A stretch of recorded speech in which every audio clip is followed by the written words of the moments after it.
السلام علیکم ورحمۃ اللہ وبرکاتہ۔ بسم اللہ الرحمن الرحیم۔ رب اشرح لی صدری ویسر لی امری واحلل عقدۃ من لسانی یفقهوا قولی رب زدنی علما رب یسر ولا تعسر وتمم بالخیر وبک نستعین آمین یا رب العالمین۔ درود پاک پڑھتے ہیں۔ اللہم صلی علی سیدنا و مولانا محمد وعلی آلہ و اصحابہ وبارک وسلم۔ لقد ارسلنا، تحقیق بے شک ہم نے بھیجا، کن کو؟ نوح، حضرت نوح علیہ السلام کو، الا طرف، قوم ہی، حضرت نوح علیہ السلام کی طرف راجع ہو رہی ہے یہ ضمیر، کیونکہ انہی کے بات چل رہی تھی نا، ان کی قوم کی طرف۔ لقد ارسلنا نوحا الی قومہ، ہم نے حضرت نوح علیہ السلام کو ان کی قوم کی طرف بھیجا۔ فقال، پس قال، انہوں نے کہا، یعنی حضرت نوح علیہ السلام نے کہا، یا قوم، اے میری قوم، اعبدو، عبادت کرو، بندگی کرو، اللہ تعالی کی، ما نہیں، لکم تمہارا، من الہ کوئی معبود، غیر سوا ہو، کس کی بات ہو رہی تھی؟ اللہ کی، غیر ہو اس کے سوا۔ فقال یا قوم اعبدوا اللہ، تو حضرت نوح علیہ السلام نے کہا، اے میری قوم، اللہ کی عبادت کرو، ما لکم من الہ غیر، تمہارا اللہ کے سوا کوئی معبود نہیں، ٹھیک ہے، نہیں ہے تمہارا کوئی معبود اللہ کے سوا۔ انی، بے شک میں، اخاف، میں خوف رکھتا ہوں، علیکم، تم پر، یعنی میں ڈرتا ہوں کہ تم پر، عذاب یوم عظیم، عظیم بہت بڑے کو کہتے ہیں، بڑے دن کا۔ انی اخاف علیکم عذاب یوم عظیم، بے شک میں ڈرتا ہوں کہ تم پر بڑے دن کا عذاب نہ آ جائے۔ کیا فرمایا کہ مجھے تمہارے بارے میں بڑے دن کے عذاب کا بہت ڈر ہے۔ جب انہوں نے سمجھایا، قالا، کہنے لگے، کون؟ ملأ، سردار جو ادھر کے بڑے سیانے تھے، وہ کہنے لگے، من قومہ، من سے قوم ہی اس کی، یعنی حضرت نوح علیہ السلام کے قوم کی۔ قال الملأ من قومہ، ان کے قوم کے سرداروں نے کہا، انا، بے شک ہم، لنراک، دیکھتے ہیں، کا یعنی آپ کو، حضرت نوح علیہ السلام کو، تجھے دیکھتے ہیں، فی میں، ضلال مبین، صریح گمراہی میں۔ یہ گمراہ کہہ رہے ہیں، گمراہی میں، جو خود گمراہ ہیں وہ کیا کہہ رہے ہیں حضرت نوح علیہ السلام کو؟ کہا کہ اے نوح، ہم دیکھتے ہیں تمہیں کھلی گمراہی میں، یعنی ہم تمہیں کھلی گمراہی میں دیکھتے ہیں۔ قال، آپ نے فرمایا، یا قوم، اے میری قوم، لیسا، نہیں ہے، بی، مجھ میں، ضلالہ، گمراہی، یعنی مجھ میں تو گمراہی نہیں ہے۔ کیا فرمایا؟ قال یا قوم لیس بی ضلالہ، آپ نے فرمایا کہ اے میری قوم، مجھ میں ذرا گمراہی نہیں ہے، ولیکنی، اور لیکن میں، رسول، پیغمبر ہوں، رسول ہوں، من رب العالمین، تمہارے پروردگار کی طرف سے، جانب سے۔ کیا فرمایا؟ ولیکنی رسول من رب العالمین، بلکہ میں تو سارے جہانوں کے پروردگار کی طرف سے رسول ہوں۔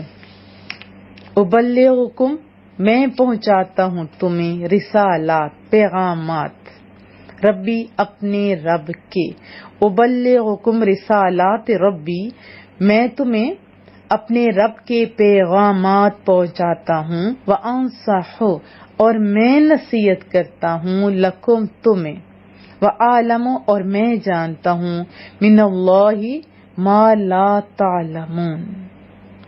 کیا فرمایا؟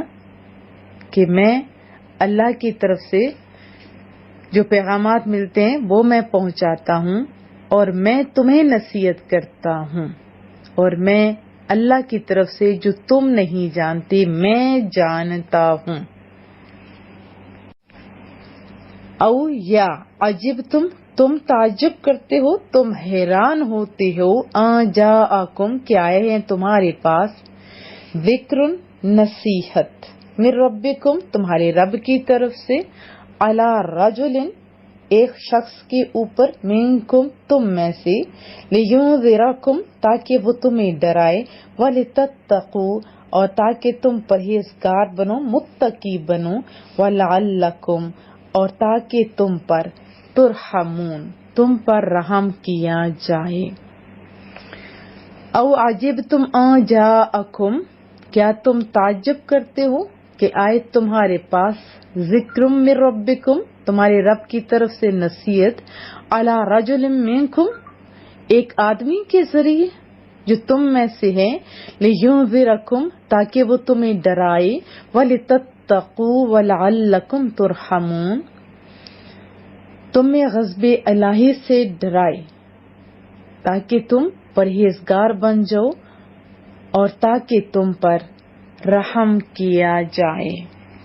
ما قبل آیات میں اللہ تعالیٰ نے اپنی قدرت اور وحدانیت کے دلائل اور اپنی عجیب و غریب صنعتوں سے متعلق بیان فرمایا، ان سے اللہ تعالیٰ کا واحد اور رب ہونا ثابت ہوتا ہے۔ ظاہر ہے کوئی چیز ہے تو اس کو بنانے والا بھی ہے، اور کوئی بنانے والا ہے تو اس کو قائم رکھنے والا بھی ہے، جیسے انسان ہے پھر اس کو پالنے والا بھی ہے، رب ہے، پھر مرنے کے بعد اٹھنے اور زندہ ہونے کی صحت پر مضبوط ترین دلائل قائم فرمائے، اور پھر بڑی ڈیٹیل کے ساتھ انبیاء کرام کے واقعات بیان ہوئے کہ وہ بھی جو پہلے انبیاء تھے وہ بھی اپنی امتوں کو توحید، رسالت اور عقیدہ قیامت کی طرف دعوت دیتے رہے۔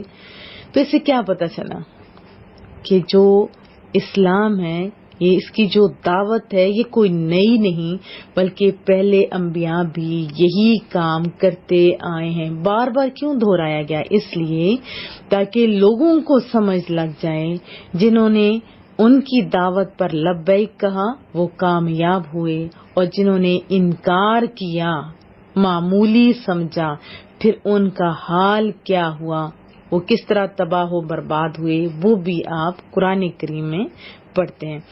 اب حضرت نوح علیہ السلام کا تذکرہ چل رہا ہے تو شارٹ تعارف بھی کر لیتے ہیں۔ حضرت نوح علیہ السلام کا اسم گرامی عبد الغفار ہے، اور بعض جگہوں پہ یشکر بھی لکھا گیا ہے، اور آپ حضرت ادریس علیہ السلام کے پڑپوتے تھے۔ آپ کا لقب نوح اس لیے ہوا کہ آپ کثرت سے گریہ زاری کیا کرتے تھے، 40 یا 50 سال کی عمر میں نبوت سے سرفراز ہوئے۔ حضرت نوح نے اپنی قوم کو وہی دعوت جو تمام انبیاء دیتے تھے، عبادت الہی کی دعوت دیتے ہوئے فرمایا کہ میری قوم ایمان قبول کر کے اللہ عز و جل کی عبادت کرو، کیونکہ اس کے سوا کوئی اور ایسا ہے ہی نہیں کہ جس کی عبادت کی جائے، وہی تو تمہارا معبود ہے، اور جس چیز کا میں تمہیں حکم دے رہا ہوں، اگر تم میری نصیحت قبول نہیں کرو گے اور راہ راست پر نہیں آؤ گے تو مجھے تم پر بڑے دن یعنی روز قیامت یا روز طوفان کے عذاب کا خوف ہے۔ اب یہ سارے تذکرے کیوں ہو رہے ہیں؟ رسول اللہ صلی اللہ علیہ وسلم کی نبوت کی زبردست دلیل ہے، کیونکہ رسول اللہ امی تھے، پھر آپ کا ان واقعات کو بڑی ڈیٹیل کے ساتھ، اور خصوصاً اس کنٹری میں جہاں اہل کتاب کے علماء بہت زیادہ تھے، بکثرت موجود تھے، اور مخالف بھی بڑے زور شور سے مخالفت کر رہے تھے، ذرا سی باتیں تو کتنا شور کرتے تھے، اور رسول اللہ صلی اللہ علیہ وسلم کا ان واقعات کو بیان کرنا اور اہل کتاب کا خاموش ہو جانا، حیران رہ جانا، اس بات کی واضح دلیل ہے کہ آپ نبی برحق ہیں، اور رب کریم نے آپ پر علوم کے دروازے کھول دیے۔ یاد رہے کہ حضرت نوح علیہ السلام کا اپنی قوم کو راہ راست پر آنے کی دعوت دینے اور ان کی قوم پر آنے والے عذاب کا جو مکمل تفصیل ہے نا، وہ سورہ ہود میں انشاءاللہ تعالی ہم پڑھیں گے، آیت 25 سے لے کے 48 تک۔ اور پھر حضرت نوح علیہ السلام نے جب اس قوم کے جو بڑے بڑے لوگ تھے، سردار تھے اور بڑے جاہل لوگ تھے، ان کا جہالت اور صفات سے بھرپور جب جواب سنا نا، تو کمال خلق کا مظاہرہ کرتے ہوئے حضرت نوح نے جواب دیا، میری قوم، مجھ میں کوئی گمراہی کی بات نہیں، بلکہ میں تو اپنے رب کی طرف سے تمہاری ہدایت کے لیے رسول بنا کر بھیجا گیا ہوں۔ کیونکہ جب دنیاوی بادشاہ کسی نا تجربے کار اور جاہل کو اپنا وزیر نہیں بناتا یا کوئی اہم عہدہ نہیں سونپتا، تو اللہ عز و جل جو سب بادشاہوں کا بادشاہ ہے، وہ کیسے کسی بے وقوف یا کم علم کو منصب نبوت سے سرفراز فرما سکتے ہیں۔ فرمایا، اور میرا کام تو اپنے رب کریم کے پیغامات تم تک پہنچانا اور تمہاری بھلائی چاہنا ہے۔ پھر آیت 61 سے یہ پتہ چلتا ہے کہ نبوت اور گمراہی دونوں اکٹھے نہیں ہو سکتے، اور کوئی نبی ایک آن کے لیے، ایک لمحے کے لیے بھی گمراہ نہیں ہو سکتا۔ اگر نبی ہی گمراہ ہوں تو پھر ان کی قوموں کو ہدایت کون کرے گا؟ پھر حضرت نوح علیہ السلام کی قوم کی جو غلط باتیں تھیں اور آپ کے جو جوابات تھے، اس کو اگر غور سے دیکھا جائے تو کیا پتہ چلتا ہے کہ حضرت نوح علیہ السلام نہایت حلیم تھے، کریم تھے، بزرگ تھے، اچھے انسان تھے کہ اتنی انتہائی بدتمیزی کے باوجود جواب سختی سے نہیں بلکہ انتہائی شفقت اور محبت اور خیر خواہی کے ساتھ عطا کر رہے ہیں۔ اور یہی تعلیم ہے جو اللہ عز و جل نے حضرت موسیٰ علیہ السلام کو فرمائی تھی، جب فرعون کی طرف بھیجتے ہوئے اللہ نے حضرت موسیٰ علیہ السلام اور حضرت ہارون علیہ السلام سے فرمایا تھا سورۃ طٰہٰ کے اندر، فَقُولَا لَهُ قَوْلًا لَّيِّنًا لَعَلَّهُ يَتَذَكَّرُ أَوْ يَخْشَىٰ، تو تم ان سے یعنی فرعون سے نرم بات کہنا اس امید پر کہ شاید وہ نصیحت قبول کر لے یا اللہ سے ڈر لے۔ یہ وہی حکم ہے نا جو اللہ عز و جل نے ہمیں بھی دیا ہے۔ سورۃ النحل میں ترجمہ سنائی دیتی ہوں، 125 آیت کے اندر، اپنے رب کے راستے کی طرف حکمت اور اچھی نصیحت کے ساتھ بلاؤ۔ کیا حکمت اور اچھی نصیحت کے ساتھ بلاؤ، اور ان سے اس طریقے سے بحث کرو جو سب سے اچھا ہو، بے شک تمہارا رب اس سے اچھا جانتا ہے۔ جو اس کی راہ سے گمراہ ہوا اور وہ ہدایت پانے والوں کو بھی خوب جانتا ہے۔ مبلغین کو کیا درس ہے؟ یہ کہ مخاطب کی جہالت پر برانگیختہ ہونے کے بجائے، ایسے سیخپا ہونے کے بجائے کوشش کرے نرمی اور شفقت کے ساتھ جواب دینے کی۔ کتنا میٹھا دین ہے ہمارا، کتنا اچھا دین ہے ہمارا۔ ایک ایک چیز کی وضاحت ہمیں قرآن کریم سے ملتی ہے، چاہے پیرنٹس ہوں، چاہے اساتذہ کرام ہوں، چاہے مبلغین ہوں۔